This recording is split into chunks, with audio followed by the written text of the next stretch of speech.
अहम खबर अब तक पहुंचाएंगे। दहशतगर्दी मुकदमात में मुलव्वस पीटीआई मुल्जिमान की कैदी वैनों पर नामालूम अफराद का हमला। ज़राए का कहना है कि नामालूम अफराद मुतअद्दिद कैदियों को छुड़वा कर ले गए हैं। कैदी वैनों में 150 से ज़ायद कैदी मौजूद थे। अब तक की अहम खबर से आपको आगाह कर रहे हैं। दहशतगर्दी मुकदमात में मुलव्वस पीटीआई मुल्जिमान की कैदी वैनों पर नामालूम अफराद की जानिब से हमला किया गया है। नामालूम अफराद मुतअद्दिद कैदियों को छुड़वा कर ले गए हैं। पुलिस की जानिब से ये कंफर्म किया जा रहा है। नामालूम अफराद ने पुलिस कैदी वैनों पर फायरिंग की है और शीशे भी तोड़ दिए हैं। इस हवाले से मजीद बात कर लेते हैं आसिया कौसर से। जी आसिया, इब्तदाई तौर पर क्या मालूम हो सका है? जी बिल्कुल, ये संजानी टोल प्लाजा के करीब जो है वो एक कैदी वैन पर नामालूम अफराद की जानिब से फायरिंग की गई है और ज़राए के मुताबिक इस कैदी वैन में दहशतगर्दी मुकदमात में मुलव्वस पाकिस्तान तहरीक इंसाफ के मुल्ज़मान जो हैं वो इस वैन के अंदर मौजूद थे और नामालूम अफराद ने मुतअद्दिद कैदियों को भी छुड़वा लिया है। नामालूम अफराद ने पुलिस कैदी वैनों पर फायरिंग की और उसके शीशे भी तोड़े हैं। ज़राए का ये भी कहना है कि हमले के बाद वैनों में सवार मुतअद्दिद कैदी भी जो हैं वो इस वक्त फरार हो चुके हैं। वैन में अटक से जेल जो पेशी के लिए लाई जाने वाले कैदी थे वो सवार थे और कैदी वैनों में 150 से जायद जो है वो कैदी मौजूद थे जिस वक्त मुल्जमान की जानिब से फायरिंग की गई। जब फायरिंग का ये सिलसिला शुरू हुआ तो उसके बाद मुतअद्दिद कैदियों को भी छुड़वा कर जो है वो जो एहलकार जिन्होंने फायरिंग की थी, जिन लोगों ने मुल्जमान ने, वो उन कैदियों को भी छुड़वा कर ले गए हैं और बहुत सारे कैदी जो हैं वो वहां से फरार भी हो चुके हैं।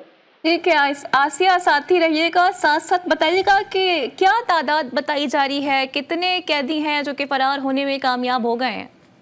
जी अभी तक कोई हतमी फिगर इसका सामने नहीं आया, लेकिन इन कैदी वैनों के अंदर 150 से जायद जो है वो कैदी मौजूद थे, जिसमें से इतलात के मुताबिक 10 से 12 कैदी जो हैं वो फरार हो चुके हैं। आप जो इस वक्त फुटेज है उसमें भी आप देख सकते हैं कि कैदी वैन के जो है वो शीशे भी टूटे हुए हैं, उसके ऊपर फायरिंग भी की गई है। बेसिकली ये पाकिस्तान तहरीक इंसाफ के वो कारकुनान और वो लोग इस कैदी वैन के अंदर मौजूद थे जिनके ऊपर दहशतगर्दी के मुकदमात जो हैं वो दर्ज हैं और उनको आज अदालत में पेश करने के लिए जो है वो अटक से पेशी के लिए जो है वो यहाँ लाया जा रहा था। और इसी दौरान जो है वो संजानी टोल प्लाजा के ऊपर नामालूम अफराद की जानिब से इन कैदी वैनों के ऊपर फायरिंग जो है वो की गई। इब्तदाई इत्तलात के मुताबिक ये 3 वैन थी जिनके अंदर जो है वो 150 के करीब कैदी मौजूद थे। जब मुल्जमान की जानिब से फायरिंग शुरू की गई तो उसके बाद 12 तकरीबन बताया जा रहा है कि 12 कैदी जो है वो इन कैदियों में से जो है वो फरार हो चुके हैं। मुल्जमान की फायरिंग के बाद कोई इंजरी की ताहाल जो है वो इत्तलात नहीं मिली, कोई किसी के जख्मी होने या किसी के डेथ होने की ताहात कोई इत्तलात नहीं है, लेकिन कैदियों के फरार होने के हवाले से ज़राए पुलिस का कहना है कि 12 से ज्यादा कैदी जो है वो अच्छा आसिया, क्या बताया जा रहा है, फायरिंग करने वालों की तादाद कितनी थी? जी अभी तक कोई हतमी इस हवाले से फिगर तो सामने नहीं आया, लेकिन कहा यह जा रहा है कि 3 से 4 नामालूम अफराद थे जिनकी जानिब से कैदी वैनों के ऊपर जो है वो फायरिंग की गई है। न सिर्फ फायरिंग की गई बल्कि जो कैदी वैनें थी उनके शीशे भी तोड़े गए। जब इन कैदी वैनों के शीशे तोड़े गए तो जो अंदर कैदी मौजूद थे उनमें से बहुत सारे कैदी भी फरार हो गए और जो वो नामालूम मुल्जमान जिन्होंने वैन के ऊपर जो है वो फायरिंग की, वो नामालूम मुल्जमान भी फरार हो गए और साथ ही साथ जो है वो कैदी भी फरार हो रहे हैं। पुलिस का ये कहना है जरा कि अगर हम बात करें तो पुलिस अपने तौर पर ये कह रही है कि चूंकि इसके अंदर पाकिस्तान तहरीक इंसाफ के मुल्जमान जो हैं। अच्छा आसिया, इस इलाके के हवाले से भी थोड़ा बताइएगा, किस तरह का ये इलाका है? क्या अमूमन यहाँ पर एक वीरानी रहती है, सुनसान होता है? देखिए ये कोई इतना वीरान इलाका नहीं है। ये बेसिकली संजानी टोल प्लाजा जो है ये उसके करीब ये इंसिडेंट हुआ है और ये कोई इतना वीरान इलाका नहीं है, ना कोई ये कोई गली मोहल्ला है। ये बेसिकली एक मेन जीटी रोड है और इस जीटी रोड से चूंकि अटक की जेल में हालिया जो प्रोटेस्ट हुए थे उसके बाद जब गिरफ्तारियां हुई थी जो इस्लामाबाद और मुल्क के दीगर शहरों से, तो वो मुख्तलिफ जेलों के अंदर जो है वो इन कैदियों को रखा गया था। अब जैसे पाकिस्तान तहरीक इंसाफ के साबिक चेयरमैन की जो बहनें थी वो भी यहाँ से गिरफ्तार हुई थी, तो इनको भी अटक जेल में रखा गया था। आज इनकी अगर वैन के अंदर बात करें तो उनकी बहनें इस वैन के अंदर मौजूद नहीं थी, लेकिन बताने का मकसद ये है कि जो कैदी गिरफ्तार हुए थे जिनके ऊपर पाकिस्तान तहरीक इंसाफ के वो लोग जिनके ऊपर दहशतगर्दी के मुकदमात दर्ज हैं, इन वैनों के अंदर वो मुल्जमान जो है वो मौजूद थे दहशतगर्दी के दफात के तहत जिनको जो है वो जेल दी गई थी। आज उनको पेशी के लिए जो है वो लाया जा रहा था इस्लामाबाद और उसी दौरान नामालूम मुल्जमान की जानिब से फायरिंग की गई है।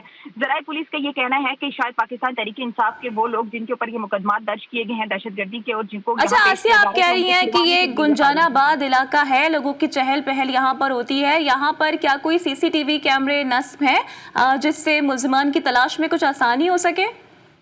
हाँ जी, देखिए इस वक्त जो है वो पुलिस अपने तमाम तर वसाइल को इस्तेमाल कर रही है, जदीद टेक्नोलॉजी का भी इस्तेमाल किया जा रहा है और ये कोशिश की जा रही है कि ना सिर्फ उन मुल्जमान का पता लगाया जाए बल्कि जो कैदी फरार हुए हैं उनको भी वापस जो है वो गिरफ्तार करने के हवाले से इस वक्त पुलिस स्ट्रेटेजी बना रही है। लेकिन ताहाल इस हवाले से कोई भी कंफर्मेशन नहीं मिली कि वो मुल्जमान कौन थे, कहाँ से आए थे और उनका मकसद क्या था। और सिर्फ पाकिस्तान तहरीक इंसाफ के उन लोगों के ऊपर जिनके ऊपर मुकदमा दर्ज, उसी वैन के ऊपर जो है वो फायरिंग करने का क्या मकसद था। एक इतलात ये भी आ रही है कि शायद इन मुल्जमान को छुड़वाने के लिए जो है ये सारा फायरिंग का सिलसिला जो है वो फायरिंग का वाकया किया गया, क्योंकि अभी तक अगर हम बात करें तो किसी के इंजर्ड होने की, किसी के खुदा न ख्वास्ता किसी के जाँ बाक होने की या किसी के जख्मी होने की कोई इतलात जो है वो नहीं मौसूल हुई, जिसका मकसद ये अच्छा है कि आसिया, क्या शायद इस इन वाकये के बाद पुलिस की मजीद नफरी भी यहाँ पर पहुंची है? किसी किस्म की कोई सर्चिंग या स्वैपिंग का अमल शुरू किया गया है? देखिए पुलिस की चूंकि ये कोई एक बिल्डिंग तो है नहीं कि जिसके अंदर फायरिंग हुई है, तो वहाँ पुलिस की भारी नफरी जो है वो पहुंची जाएगी। अब हर मुमकिन कोशिश ये की गई है कि जो कैदी वैन्स के अंदर मौजूद हैं उन्हें बाहिफाजत जो है या तो पेश किया जाए या वापस अटक जेल जो है वो मुंतकिल किया जाए। सबसे पहले तो पुलिस की स्ट्रैटेजी ये थी। ऑब्वियसली इसके इर्द गिर्द जो है वो संजानी टोल प्लाजा के इर्द गिर्द जितने भी इलाके हैं उनमें सर्च ऑपरेशन किए जाएंगे पुलिस की जानिब से, और ये सर्च ऑपरेशन उम्मीद ये की जा रही है कि आज रात गए तक ये जारी रहेंगे। जियो फॉरेंसिक भी किया जाएगा, साथ ही साथ हर मुमकिन कोशिश की जाएगी कि जदीद टेक्नोलॉजी को इस्तेमाल करते हुए, चाहे वो सीसीटीवी कैमरास हैं, चाहे जियो फोरेंसिक है या दीगर कोई जदीद टेक्नोलॉजी है, उसको इस्तेमाल करते हुए मुल्जमान के साथ साथ जो फरार कैदी हैं उनको भी जो है वो गिरफ्तार करने और बाजियाब करने के हवाले से जो है वो इस वक्त इस्लामाबाद पुलिस की स्ट्रेटेजी भी बनाई जा रही है उनकी जानिब से, और साथ ही इस वक्त जो है वो सर्च ऑपरेशन भी जारी है।